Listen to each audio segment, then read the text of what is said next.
তো বন্ধুরা আজ তোমাদের সাথে একটা হোম বিউটি টিপস শেয়ার করতে এসেছি। দেখতেই পাচ্ছ হাতে একটা টমেটো রয়েছে, বীজ বরাবর মানে মিডিল বরাবর আমি কেটে দু টুকরো করে নিচ্ছি।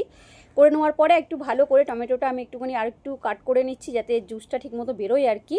তো কি করবে টমেটোটা, চলো তোমাদেরকে সেটাই শেয়ার করব। এর মধ্যে একটু টারমারিক পাউডার নিয়ে নিচ্ছি মানে হলুদ গুঁড়ো, তারপরে এর মধ্যে অ্যাড করছি আমি রাইস পাউডার মানে চাল গুঁড়ো, তারপরে এর মধ্যে আমি অ্যাড করব হচ্ছে হানি মানে হচ্ছে মধু এর মধ্যে আমি দিয়ে নিচ্ছি। তোমাদের কাছে মধু না থাকলে তোমরা কি করবে, অ্যালোভেরা জেল যদি থাকে সেটাও দিতে পারো। তো এটাকে নিয়ে আমি কি করবো এবারে, চলো ফেসে এবং নেকে পুরো ভালো করে 10 থেকে 15 মিনিট মতন ডলে নেব। যেরকম আর কি আমরা মাসাজ করি, মানে কোনো স্ক্র্যাব নিয়ে যেরকম স্ক্র্যাবিং করি, যেহেতু এর মধ্যে চাল গুঁড়ো দেওয়া রয়েছে অনেকটা স্ক্র্যাবেরই মতন কাজ করছিল। তো আলতো হাতে 10 থেকে 15 মিনিট মতন এইভাবে আমরা একটুখানি ডলে নেব।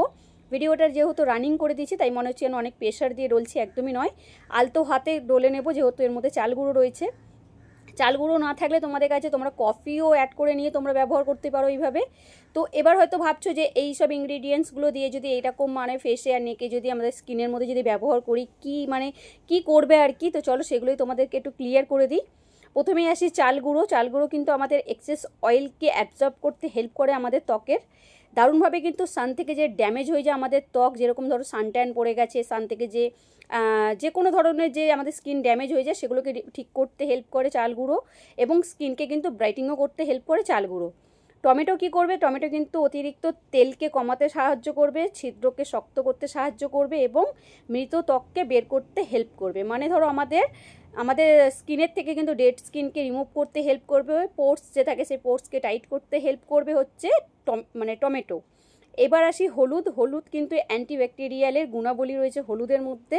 ব্রণ তৈরিকারী যে ব্যাকটেরিয়াকে দূর করতে হেল্প করবে হচ্ছে হলুদ। মানে আমাদের যে ব্রণ হয়, যে ব্যাকটেরিয়া তৈরি করে আর কি আমাদের ব্রণ হতে আর কি ত্বকের মধ্যে, সে ব্যাকটেরিয়াকে দূর করতে সাহায্য করবে হলুদ এবং ত্বককে উজ্জ্বল করতে সাহায্য করবে হলুদ। এবার আসি মধু কিন্তু অ্যান্টি এজিংয়ের মতন পুরো কাজ করে, স্কিনকে গ্লোয়িং করতে হেল্প করবে, নারিশিস করতে হেল্প করবে হচ্ছে মধু। তো এই সব ইনগ্রিডিয়েন্টসগুলো আমাদের বাড়িতেই থাকে, তো আমরা এইভাবে আমাদের স্কিনের যত্ন নিতে পারি।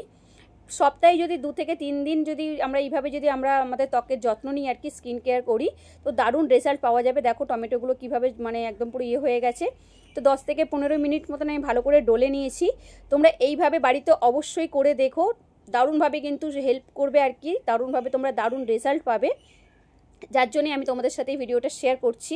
দেখো পরিষ্কার করে নেওয়ার পরে আমি কিন্তু নর্মাল ওয়াটার দিয়ে ধুয়েছিলাম, কোনো রকমের যে ঠান্ডা জল বা গরম জল ব্যবহার করছি সেরকম নয়, নর্মাল ওয়াটার দিয়ে ধুয়েছি। যেহেতু টমেটো আমি ব্যবহার করেছি, দারুণভাবে কিন্তু অয়েল একদম পুরো রিমুভ করতে হেল্প করেছে, মানে পুরো অয়েল মানে একদম পুরো রিমুভ করে দিয়েছে ফেস থেকে। আমি বুঝতেই পাচ্ছি স্কিনটা একদম পুরো একটু যেন মানে ড্রাই টাইপের ফিল হচ্ছিল আমার। তোমরা অবশ্যই এটা ব্যবহার করে নেওয়ার পরে কোনো ময়শ্চারাইজার ক্রিম বা কোনো অ্যালোভেরা জেল যদি তোমাদের কাছে থাকে তোমাদের পছন্দ মতন, সেই রকম কিছু নিয়ে মুখটার মধ্যে ভালো করে ম্যাসাজ করে নিও। যেহেতু একটু ড্রাই টাইপের ফিল হচ্ছিল, অয়েল পুরো রিমুভ হয়ে গেছিলো যেহেতু, তো আমার কাছে অ্যালোভেরা জেল ছিল, তো আমি ওটাই নিয়ে একটু ভালো করে আলতো হাতে ম্যাসাজ করে নিচ্ছি ফেসটা। এইভাবে যদি তোমরা তোমাদের ত্বকের যদি স্কিন কেয়ার যদি বাড়িতেই এইভাবে করতে পারি, কোনো রকমের কোনো প্রোডাক্ট নয়, বাড়িরই যেগুলো আমাদের কাছে হাতের সামনে যেই সব ইনগ্রিডিয়েন্টসগুলো রয়েছে সেগুলোই আমরা আমাদের স্কিনের মধ্যে ব্যবহার করতে পারি। সপ্তাহে যদি 2-3 দিন করা যায় দারুণভাবে কিন্তু হেল্প করে স্কিন ব্রাইটেনিং করতে, নানা রকমের যে সমস্যা হয় আর কি আমাদের স্কিনের মধ্যে সেগুলোকে দারুণভাবে কিন্তু রিমুভ করতে বা ঠিক করতে অনেকটাই হেল্প করে যেই সব ইনগ্রিডিয়েন্টসগুলো তোমাদের সাথে আমি শেয়ার করলাম। গলাটাও কিন্তু ফেসের সাথে অনেকটাই গুরুত্বপূর্ণ, তাই যে কোনো কিছু আমরা করব যখন ফেসের মধ্যে অবশ্যই গলাটাও করে নেব। তো এই একটা ছোট্ট ভিডিও তোমাদের সাথে শেয়ার করলাম, আই হোপ ভালো লেগেছে। তো আজকের মতন এখানেই শেষ করলাম।